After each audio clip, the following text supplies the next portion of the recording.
Today I'm going to show you guys how to fix the USB port flap on a Samsung Galaxy S5. One of my favorite features of the Galaxy S5 is the fact that it's waterproof. I love not having to worry about taking my phone around or even in water. One of the downsides of this is that they had to add a little flap over the USB port, which is pretty easy to break. I know someone who had their flap literally come off, which completely exposes it. For me, there's a little piece of my flap missing, so when I try to push it in, it doesn't stay, and it just does something like that. Also with mine, it's pretty bent. I was just messing around with it, and it bent like this, and I would assume that it's gonna break off pretty soon. So I decided to see if I could fix it. If you want to avoid having to send in your phone and not being able to use it for a couple of weeks, it's pretty easy to make this fix by yourself. I bought this part on Amazon for, I think it was $5. You can get it for cheaper for like $2 if you don't care how long it takes to ship to you.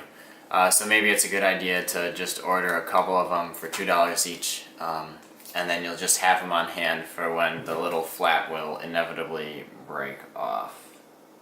So all that you really need for this is just the flap part. There are other places you can get this, and it comes with a screwdriver, or there's a little plastic piece that I'll show you that it comes with. You don't necessarily need these, especially if you have a screwdriver on hand already, one just like this, that's the right size, then you don't need to get the kit with the screwdriver. It's kind of just a waste of money. If you don't happen to have a set of electronic screwdrivers, then maybe it's a good idea to get a set. Otherwise, you can always just get the flap and a screwdriver. I think it's for like $7 or $8. So before we start taking it apart, you want to make sure that you go ahead and shut off your phone. It's always a good idea to turn off your phone before you open it up. It's also a pretty good idea to take out the battery if you're ever taking your phone apart or any electronics, just so that there's no charge in there. There's no chance of either damaging your phone or damaging yourself. Okay, so now we're going to take a look at exactly how this part works. So there's a little rubber part here that goes into this plastic part right here. Some of the kits with this come with this little plastic part, but you don't necessarily need it. So this is the screw we're going to take apart right here. So you're going to go ahead and make sure you've got the right size screwdriver and just take that screw right on out. Alright, so make sure that you don't lose the screw. It's pretty small. If you bought a set that comes with a spare screw, then don't worry about it, I suppose. But make sure that you get the right size screw. I've read that there's 2 different size screws for this. Some use like 00 and some use 000, I think. So it's always best just to use the screw that was already in there because you know it's the right size. So once you've got the screw out, I managed to pull the little flappy part off, and you can probably even, here we go, get this little plastic part off. This is the part that comes with some of the kits.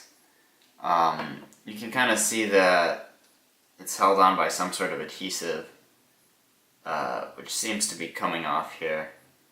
So that doesn't seem to be a very good design. So maybe it's a good idea to get an extra little plastic piece.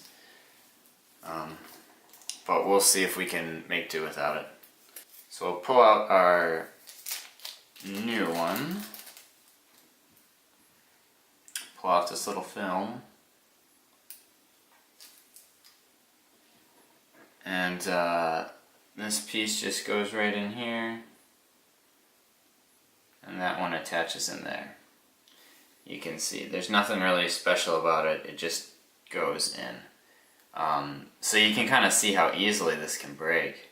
You know, it comes out to here and it's just this little rubber piece. So that's probably a poor design, but that's alright. They're pretty cheap, so it's not too bad. So now I can see that this is all the way sealed. before, mine was missing this little piece, so it wouldn't stay in there, which means that it wouldn't stay sealed. So if I had dropped my phone in water, it would be fried because the water would go into the USB port, which is not sealed up. I wish they would have sealed it like they did the headphone jack. That would have made a lot more sense. I'm not sure how they did that actually, but I suppose it's not possible, otherwise they would have done it. So then we want to just set this little plastic piece back in place. Hopefully that adhesive holds a little bit. Seems to be pretty good. Otherwise the little screw will help hold it in place anyways. That shouldn't affect any of the sealing. So once you get this tiny little screw back in, you can get it back together. Make sure you're using the right size screwdriver and not something like nail clippers or something else, because you're probably going to break your screw. And then if you do manage to get it back in, and then you strip that and you try to get it back out again, it's not going to happen. So make sure you're using the right screwdriver. I'm pretty sure a set of little electronics screwdrivers is not that expensive. So there you go, that's all back in place. Looks to be good. I think we can put the battery back in. Go this way.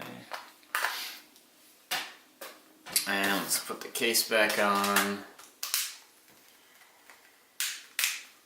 Now I can take a look at this piece here. It comes out and seems to be actually pretty firmly in place. Then when I click it back in, yay, it finally stays. So I'm glad to have that fixed. And now we'll finish up with a test to see if it's actually waterproof. Welcome to my bathroom. I remember one time I heard that my sister dropped her phone in the toilet and it died. So I guess we'll give it the good old toilet test. So we do have a perfectly working Galaxy S5, and obviously this shouldn't be that big of a deal. It's supposed to be waterproof. You know, it should be able to be dropped in the toilet. So we're just gonna see how good of a job I did. So yeah. Let's see, can it still... Ooh, that's cold. Ooh, the screen's still on. So... Oh, it's... maybe one more. Okay. It's a good thing. I think they actually designed this phone to be big enough so that it doesn't fit down a toilet hole. So if you did flush it, I suppose it wouldn't go down. Let's see. Let's find out.